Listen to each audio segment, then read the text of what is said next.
Et nous envoyâmes aux gens de Madian leur frère Chouaïb, qui leur dit « Ô peuple mien, adorez Allah, car vous n'avez d'autre divinité que lui. Ne réduisez en rien les mesures et les poids. Je vous vois prospère, mais je crains pour vous le supplice d'un jour qui cernera toute chose. Ô peuple mien, donnez pleine mesure et pesez avec équité.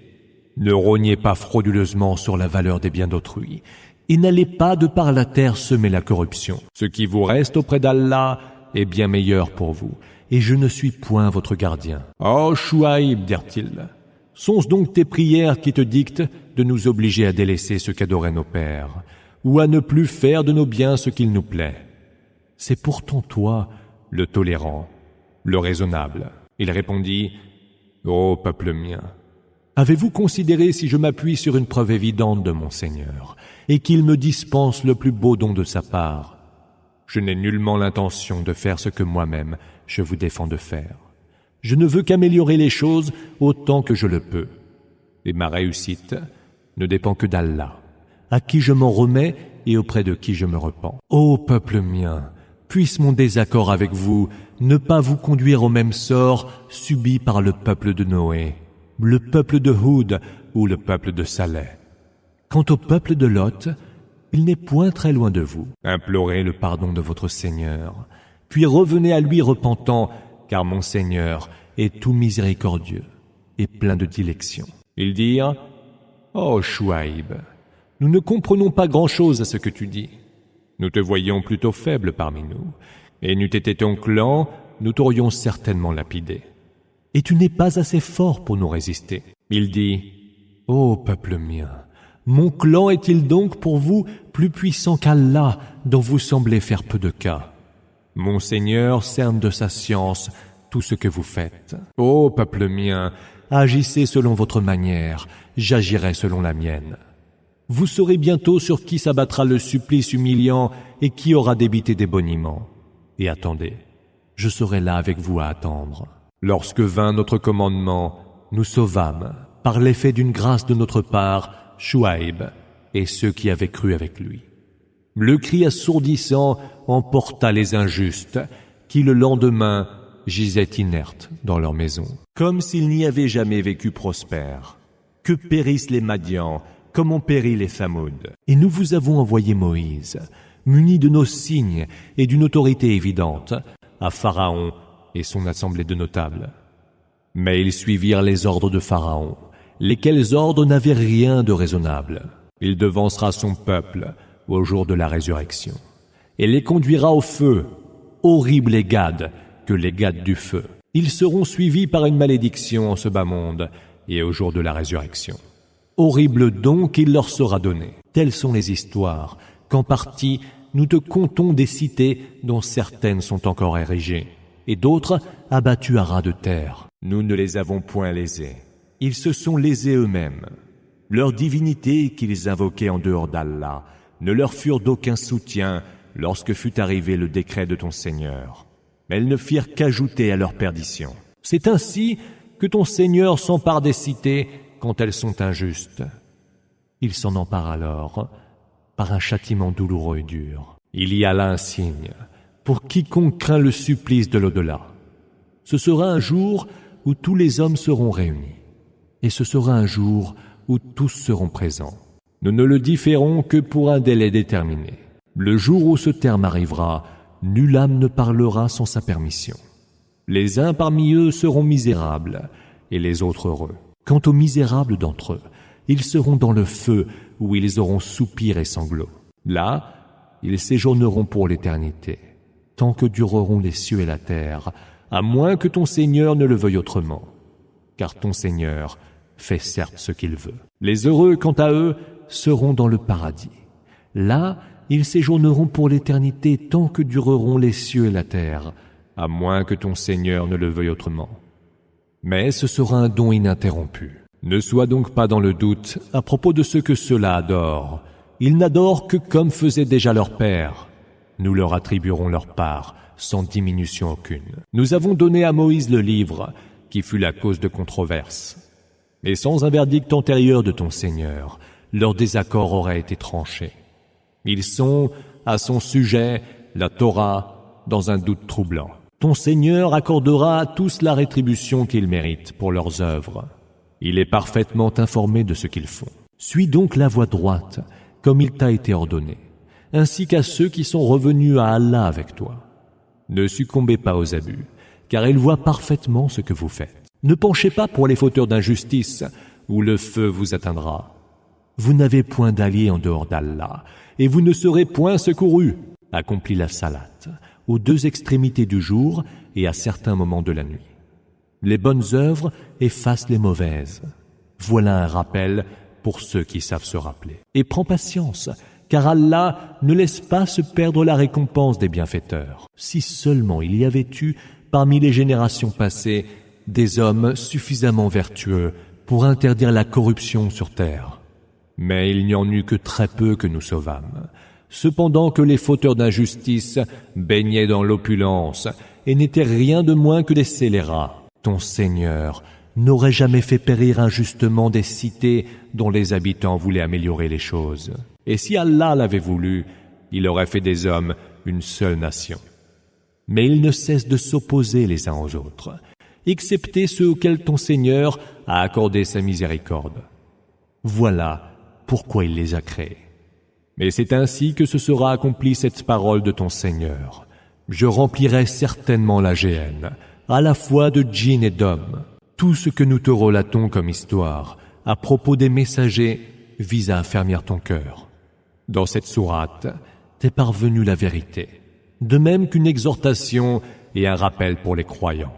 Dis à ceux qui ne croient pas, agissez selon votre manière, j'agirai selon la mienne. Et attendez, nous attendrons de même. C'est Allah qui détient le secret inconnaissable, Ghaib, des cieux et de la terre. C'est vers lui que sera ramenée toute chose. Adore-le donc. Confie-toi à lui, car ton Seigneur n'est point distrait de ce que vous faites. Au nom d'Allah, le tout clément, le tout miséricordieux. Alif, Lam, Ra. Voici les versets du livre explicite. Nous l'avons fait descendre en révélation, un Coran arabe, pour que peut-être vous le compreniez. Nous te faisons récit de la meilleure des histoires à travers ce que nous te révélons dans ce Coran, même si auparavant, tu étais certes du nombre des distraits. Relate Mohammed, l'histoire de Joseph, qui dit un jour à son père, « Père, j'ai vu en songe 11 astres, ainsi que le soleil et la lune. Je les ai vus devant moi prosternés. » Il dit, « Mon fils, ne raconte pas ta vision à tes frères, ou ils trameraient contre toi une intrigue, car Satan est pour l'homme un ennemi avéré. Et c'est ainsi que ton Seigneur te choisit et t'apprend à interpréter les songes.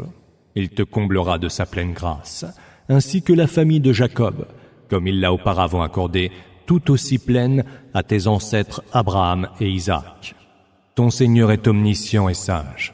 Il y a certes dans l'exemple de Joseph et ses frères des enseignements pour ceux qui s'interrogent à ce sujet.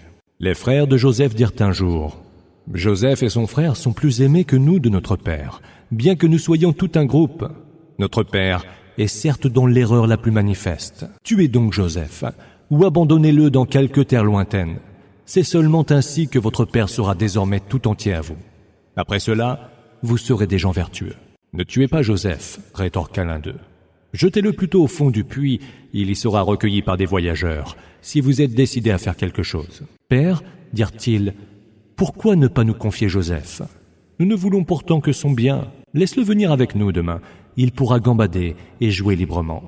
Nous serons pour lui les meilleurs des gardiens. Il dit, je serais bien triste que vous l'emmeniez avec vous, et j'aurais vraiment peur qu'un loup ne le dévore, à un moment où à lui vous ne serez pas attentif. Si le loup doit le dévorer, alors que nous sommes tout un groupe, répondirent-ils, c'est que nous sommes des incapables et bel et bien perdus.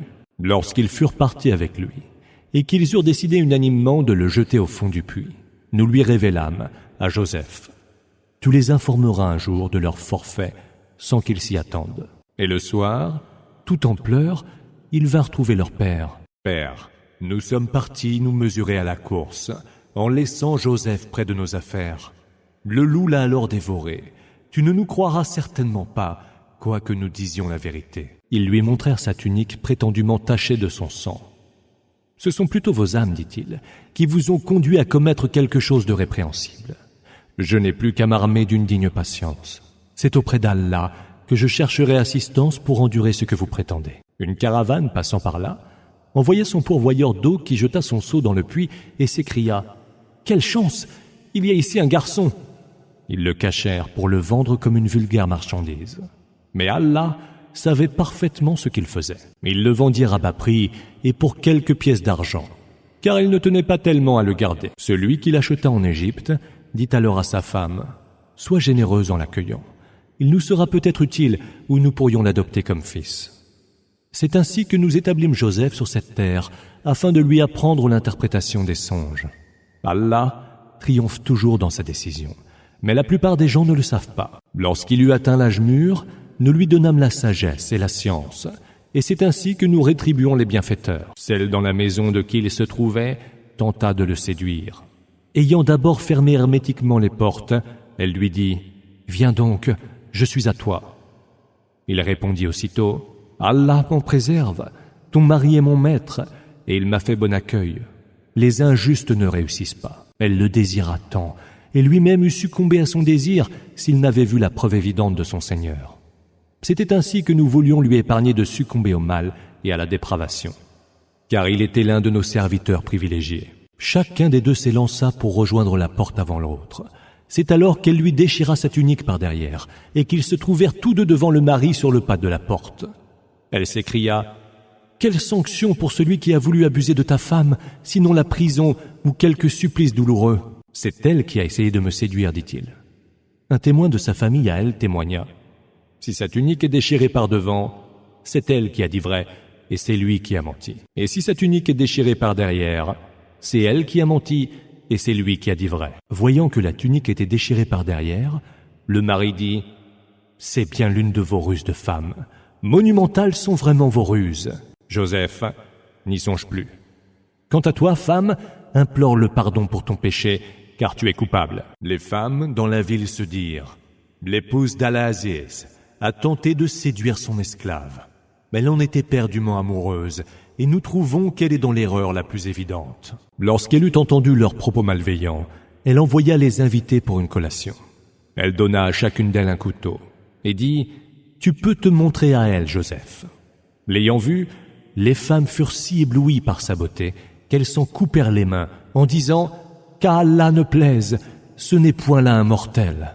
Ce ne peut être qu'un ange des plus nobles. » Elle dit « Voilà celui à cause de qui vous me couvriez de reproches. Oui, j'ai tenté de le séduire, mais il s'est bien prémuni contre mes avances. Et d'ailleurs, s'il s'obstine encore à ne pas faire ce que je lui ordonne, il sera certes emprisonné et sera du nombre des humiliés. » Il dit « Seigneur, la prison est bien meilleure pour moi que de m'exécuter, soumis à leurs avances.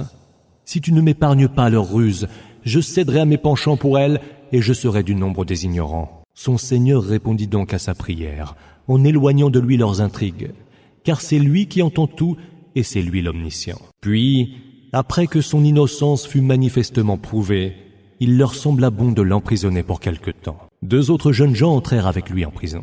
« Je me suis vu en songe en train de presser du raisin, » lui dit l'un d'eux. « Quant à moi, dit l'autre, je me suis vu portant du pain sur la tête, et les oiseaux venaient en picorer. Instruis-nous donc sur le sens de ces songes, car nous voyons que tu es quelqu'un de bienfaisant. » Il répondit, « Il ne vous sera pas servi de nourriture en rêve, dont je ne vous donne l'interprétation avant qu'elle ne vous parvienne. Cela fait partie des choses que mon Seigneur m'a enseignées, car j'ai renoncé à la religion d'un peuple qui ne croit pas en Allah et mécroit en l'autre monde. J'ai suivi la religion de mes ancêtres, Abraham, Isaac et Jacob. Il ne nous sied nullement de rien associer à Allah. C'est là une grâce d'Allah envers nous et envers les hommes. Mais la plupart des hommes ne rendent pas grâce. Oh, vous deux, mes compagnons de prison, est-ce que des divinités multiples sont meilleures ou Allah l'unique, le haut dominateur? Vous n'adorez en dehors de lui que des noms forgés par vous et vos ancêtres, et pour la confirmation desquels Allah n'a fait descendre aucune preuve d'autorité. Or, il n'est de jugement que celui d'Allah qui vous ordonne de n'adorer que lui. Telle est la religion droite, mais la plupart des hommes ne le savent pas. Oh, vous deux, compagnons de prison, l'un de vous deux servira de sommelier à son maître. L'autre sera crucifié et les oiseaux viendront picorer son crâne. La décision sur l'affaire que vous me demandiez de vous interpréter est déjà arrêtée. » Et il dit à celui dont il savait qu'il serait sauvé, « Évoque-moi auprès de ton maître. » Mais Satan l'ayant distrait, celui-ci oublia de parler de Joseph à son maître, et Joseph resta en prison quelques années encore. Le roi dit un jour, « J'ai vu en songe 7 vaches grasses que mangent 7 autres maigres, et 7 épis verts et 7 autres desséchés. Oh, vous, assemblée de notables, pourriez-vous vous prononcer sur ma vision si vous savez interpréter les songes ?» Ils dirent, « Ce ne sont que rêves confus, et dans l'interprétation des rêves, nous ne sommes guère connaisseurs. » Or, celui des 2 serviteurs emprisonnés qui avait été libéré se souvint après plusieurs années et dit, « Moi, je vous en donnerai l'interprétation. Envoyez-moi donc à Joseph. » Joseph, dit-il, « Ô toi le véridique, donne-nous l'interprétation de 7 vaches grasses que mangent 7 autres maigres, et 7 épis verts et 7 autres desséchés, afin que je puisse revenir vers les gens et qu'ils apprennent ce qu'ils ne savaient pas. » Il dit, « Vous sèmerez 7 années de suite. Tout ce que vous aurez récolté comme blé moissonné, laissez-le dans les épis, excepté le peu dont vous aurez besoin pour votre nourriture. Puis viendront par la suite 7 autres années très rudes, qui viendront dévorer tout ce que vous leur avez réservé, sauf le peu de semences que vous aurez épargné. Puis par la suite encore, viendra une année où les hommes seront secourus par les pluies bénéfiques, et où ils presseront tout à loisir le raisin et l'olive. » Le roi dit alors, « Amenez-le-moi. » Mais lorsque l'émissaire fut venu, Joseph lui dit, « Retourne chez ton maître et demande-lui, qu'en est-il des femmes qui se sont tailladées les mains? Mon seigneur connaît parfaitement leurs ruses. » Le roi demanda aux femmes, « Quelles étaient donc vos intentions alors que vous tentiez de séduire Joseph? »« Allah nous en garde, répondirent-elles. Il n'est aucun mal que nous lui sachions. » La femme d'Al-Aziz dit alors, « Voilà donc qu'est apparue dans toute sa clarté la pure vérité. C'est moi qui lui ai fait des avances, et c'est lui qui est véridique. Cela, pour qu'il sache que je ne l'ai effectivement point trahi en son absence, et qu'Allah ne mène point à bon terme la félonie des traîtres. »